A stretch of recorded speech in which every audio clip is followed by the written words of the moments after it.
ഇന്ന് നമ്മൾ കാണുമ്പോൾ തന്നെ കൊതി വരുന്ന ടൈപ്പ് നല്ലൊരു കിടില മീൻകറിയാട്ടോ ചെയ്തെടുക്കുന്നത്. നല്ല കുറുകിയ ചാറോട് കൂടിയിട്ടുള്ള ഒരു പ്രത്യേക ടേസ്റ്റുള്ള മീൻകറിയാണ്. നല്ല തേങ്ങാപ്പാലൊക്കെ ഒഴിച്ച് വറ്റിച്ചെടുത്തുള്ള മീൻകറിയാണ് കേട്ടോ. അപ്പോൾ ഇതിനായിട്ട് നമുക്ക് ഏത് ടൈപ്പ് മീൻ വേണമെങ്കിലും എടുക്കാം. പക്ഷേ കുറച്ചുകൂടി ഇങ്ങനെ ദശ കട്ടിയുള്ള പെട്ടെന്ന് ഇങ്ങനെ ഉടഞ്ഞു പോകാത്ത ടൈപ്പ് മീനാണ് കേട്ടോ കുറച്ചുകൂടി നല്ലത്. അപ്പോൾ നമ്മൾ അതിനായിട്ട് ചൂരാണ് എടുത്തിട്ടുള്ളത്. അപ്പോൾ നന്നായിട്ട് ക്ലീൻ ചെയ്ത് ചെറിയ പീസാക്കി എടുത്തിട്ടുണ്ട്. പിന്നെ ഞാൻ കുടംപുളി വെള്ളത്തിലിട്ട് വെച്ചിട്ടുണ്ട്. അതുപോലെ തന്നെ വലിയൊരു തേങ്ങയുടെ അരമുറി തേങ്ങ എടുത്തിട്ട് ഒന്നാം പാലും രണ്ടാം പാലും എടുത്ത് റെഡിയാക്കി എടുത്തിട്ടുണ്ട്. പിന്നെ കുറച്ചധികം തന്നെ ചെറിയ ഉള്ളി, ഇഞ്ചി, വെളുത്തുള്ളി, പച്ചമുളക്, കറിവേപ്പില. ഇനി നമ്മൾ ചട്ടിയിലേക്ക് വെളിച്ചെണ്ണ ഒഴിച്ചിട്ട് ഉലുവ ഇട്ട് പൊട്ടിച്ച് കൊടുക്കുകയാണ്. പിന്നെ ഞാനിതിൽ കടുക് ചേർത്ത് കൊടുക്കുന്നില്ല. അപ്പോൾ നിങ്ങൾക്ക് വേണമെങ്കിൽ കടുക് ഇട്ട് കൊടുക്കാം. അപ്പോൾ ഉലുവ ഇട്ട് പൊട്ടിയതിന് ശേഷം നമ്മൾ അതിലേക്ക് ചെറിയ ഉള്ളിയാണ് ചേർത്ത് കൊടുക്കുന്നത്. അപ്പോൾ 5-8 ചെറിയ ഉള്ളി ചേർത്ത് കൊടുത്ത് നന്നായിട്ടൊന്ന് മൂത്ത് വരുന്ന സമയത്ത് നമ്മളിതിലേക്ക് ഇഞ്ചി, വെളുത്തുള്ളി, അതുപോലെ തന്നെ പച്ചമുളക്, കറിവേപ്പില ഇത്രയും ചേർത്തിട്ട് നന്നായിട്ടൊന്ന് വഴറ്റി കൊടുക്കുന്നുണ്ട്. ഇപ്പോൾ ഇതെല്ലാം കൂടെ നന്നായിട്ടൊന്ന് മൂത്ത് വന്നിട്ടുണ്ട്. ഇനിയിപ്പോൾ നമ്മളിതിലേക്ക് ഫ്ലെയിം കുറച്ച് വെച്ചിട്ട് മഞ്ഞൾപ്പൊടി, മുളക് പൊടി, മല്ലിപ്പൊടി ഇത്രയും ചേർത്തിട്ട് ഒന്ന് പൊടിയുടെ പച്ചമണം മാറുന്നവരെ നന്നായിട്ടൊന്ന് വഴറ്റിയെടുക്കുകയാണ്. അപ്പോൾ എത്ര മുളക് പൊടിയാണോ ചേർക്കുന്നത് അതിൻ്റെ പകുതിയായിട്ട് നമ്മൾ മല്ലിപ്പൊടി ചേർത്ത് കൊടുക്കാം. ഞാനിവിടെ 6 സ്പൂൺ ഫുള്ളായിട്ട് മുളക് പൊടി ചേർത്ത് കൊടുത്തിട്ടുണ്ട്. അതിൻ്റെ പകുതിയായിട്ട് മല്ലിപ്പൊടിയും ചേർത്ത് കൊടുത്ത് എല്ലാം കൂടെ നന്നായിട്ടൊന്ന് മൂപ്പിച്ചെടുക്കുകയാണ്. ഇനിയിപ്പോൾ ഇതാ ഞാൻ നേരത്തെ കട്ട് ചെയ്ത് വെച്ചിട്ടുണ്ടായിരുന്ന തക്കാളിയും കൂടെ ചേർത്തിട്ടൊന്ന് ഇങ്ങനെ ഇളക്കി കൊടുക്കുന്നുണ്ട് കേട്ടോ. അപ്പോൾ ഇത് കുറച്ചധികം തന്നെ മുളക് പൊടി നമ്മൾ ചേർക്കുന്നുണ്ട്. കാരണം ഇത് കുറച്ചൊരു എരിവുള്ള ടൈപ്പ് മീൻകറിയാണ്. അപ്പോൾ അതുപോലെ തന്നെ കുറച്ച് വെള്ളം, ആ ഒരു പുളിയുടെ വെള്ളം ചേർത്ത് കൊടുക്കാം. അത്രയും ചേർത്ത് കൊടുത്തിട്ട് നമ്മൾ ചെറുതായിട്ടൊന്ന് ആ ഒരു ഒന്ന് തിളപ്പിച്ചെടുക്കണം. ആ ഒരു പൊടിയുടെ ഒക്കെ ഒരു പച്ചമണമൊക്കെ ഒന്ന് മാറി നന്നായിട്ടൊന്ന് തിളയ്ക്കാൻ വേണ്ടിയിട്ട്.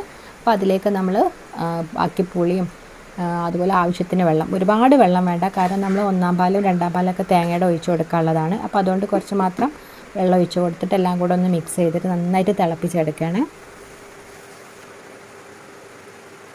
ഏകദേശം ഒരു 3-4 മിനിറ്റൊക്കെ ആയപ്പോൾ ആ ഒരു മസാല നന്നായിട്ട് അങ്ങ് തിളച്ചിട്ടുണ്ട്. ആ ഒരു മുളകിൻ്റെ ആ ഒരു കുത്തലൊക്കെ മാറിയിട്ടുണ്ട് കേട്ടോ. ഇനിയിപ്പോൾ നമ്മളിതിലേക്ക് മീൻ ചേർത്ത് കൊടുക്കുകയാണ്. അപ്പോൾ ഏകദേശം ഒരു വലിയൊരു മീൻ തന്നെ ഞാൻ ഇതിലേക്ക് ചേർത്ത് കൊടുത്തിട്ടുണ്ടായിരുന്നു. അപ്പോൾ അത്രയും ചേർത്ത് കൊടുത്ത് നമ്മൾ ആ ഒരു മസാലയൊക്കെ ഒന്ന് അതിലേക്ക് പിടിക്കുന്ന രീതിയിലൊന്ന് മിക്സ് ചെയ്ത് കൊടുക്കുകയാണ് കേട്ടോ. ഇതുപോലെ കുറച്ച് കട്ടിയായിട്ടുള്ള ടൈപ്പ് മീൻ നോക്കിയെടുക്കാം കേട്ടോ. ഈ ഒരു കറി ഉണ്ടാക്കാൻ അതാണ് നല്ലത്. കാരണം അധികം അങ്ങനെ പെട്ടെന്ന് ഇങ്ങനെ പൊടിഞ്ഞു പോകുന്ന ടൈപ്പ് മീൻ എടുക്കാതിരിക്കുക കേട്ടോ. അപ്പോൾ എല്ലാം കൂടെ നമ്മൾ നന്നായിട്ട് മിക്സ് ചെയ്തതിന് ശേഷം അതിലേക്ക് ഞാൻ രണ്ടാം പാലാണ് ചേർത്ത് കൊടുക്കുന്നത്.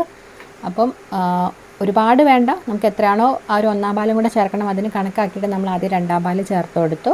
കൂടെ തന്നെ ആവശ്യത്തിനുള്ള ഉപ്പും കൂടെ ചേർത്തിട്ട് നന്നായിട്ട് മിക്സ് ചെയ്തിട്ട് തിളപ്പിച്ചെടുക്കുകയാണ്.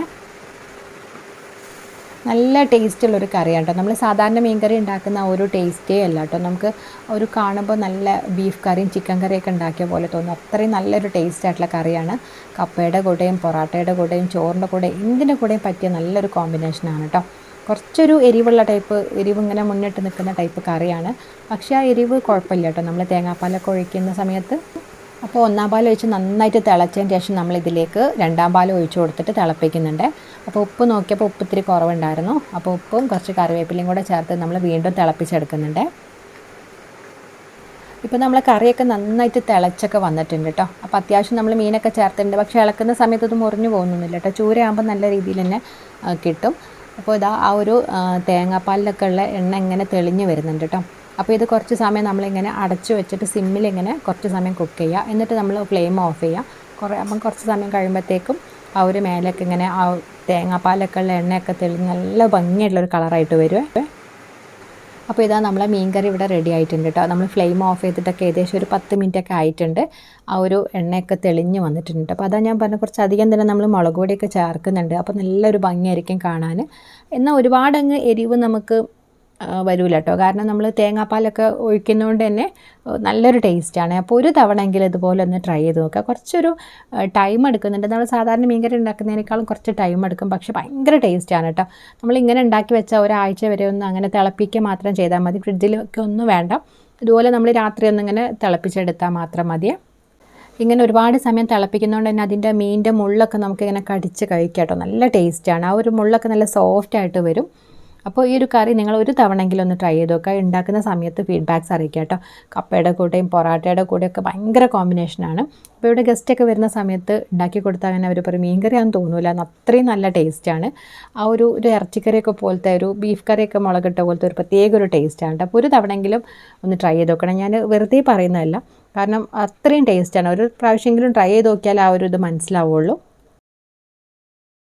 മീൻകറി പല നാട്ടിലും പല ടേസ്റ്റാണല്ലേ, ഓരോ രീതിയിലാണ് ഓരോരുത്തർ ഉണ്ടാക്കുന്നത്. അപ്പോൾ ഇത് എനിക്ക് ഒരു ആൻറ്റി പറഞ്ഞു തന്നായിരുന്നു, ഞാൻ പറഞ്ഞല്ലോ. അപ്പോൾ അവർ കോട്ടയം മീൻകറി എന്നാണ് പറഞ്ഞിട്ടുണ്ടായിരുന്നത്. അപ്പോൾ നിങ്ങൾ ഇതുപോലെ ഉണ്ടാക്കിയിട്ടുണ്ടോ, അല്ലെങ്കിൽ നിങ്ങളെ നാട്ടിൽ എങ്ങനെയാണ് മീൻകറി വെക്കുക എന്നുള്ളതൊക്കെ ഒന്ന് കമൻറ്റ് ചെയ്യണേ.